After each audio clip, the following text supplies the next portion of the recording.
80% na ng mga lugar na kinubkob ng Maute Group sa Lanao del Sur ang nabawi na ng militar. At tulad ng sinabi niya kahapon, tumuloy sa Lanao ang Pangulo at pumunta sa command post na 5 kilometro lang ang layo sa sentro ng gera. May mensahe siya sa mga terorista. Saksi si June Veneracion. Walang sinasayang na oras ang militar na lumulusob sa Maute Group sa Buting, Lanao del Sur.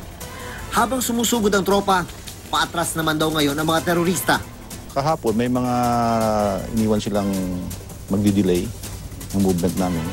Sa ika-6 na araw ng military operation laban sa Maute Group, nasa 80% na raw ng mga lugar na pinugkob ng bandidong grupo sa bayan ng Buting ang nakuha muli ng militar.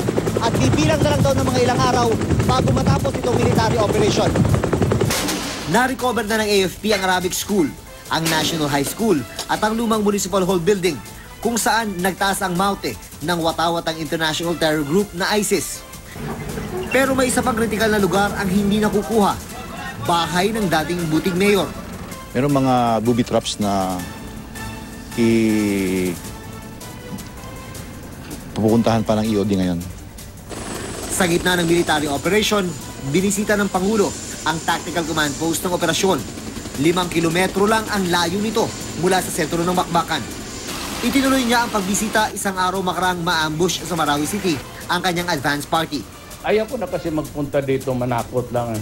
Pangit, it leaves a bad taste in the mouth. Apila para sa kapayapaan ng panawagan ng Pangulo.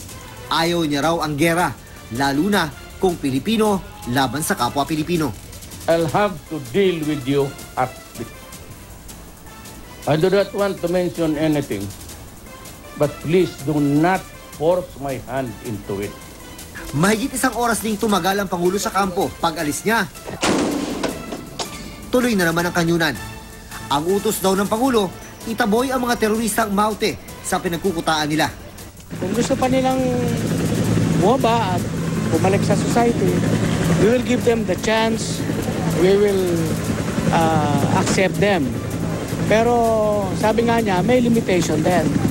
Ang 103rd Infantry Brigade na nangunguna sa opensiba ang lumalabas sa investigasyon na talagang target ng mga nasa likod ng ambush kahapon sa Marawi.